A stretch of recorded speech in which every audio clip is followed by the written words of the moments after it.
ಭೀಮ್ ಧ್ವನಿ ನ್ಯೂಸ್ಗೆ ಸ್ವಾಗತ. Bagalkot big breaking news.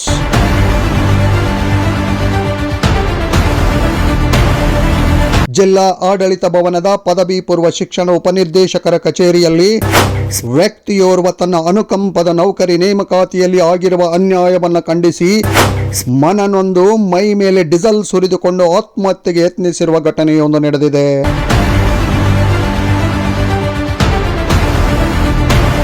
ಅನುಕಂಪ ಆಧಾರದ ಮೇಲೆ ನೇಮಕಾತಿಯಲ್ಲಿ ಆಡಳಿತ ಮಂಡಳಿ ಹಾಗೂ ಅಧಿಕಾರಿಗಳು ಶಾಮೀಲು ಆಗಿರುವ ಆರೋಪ.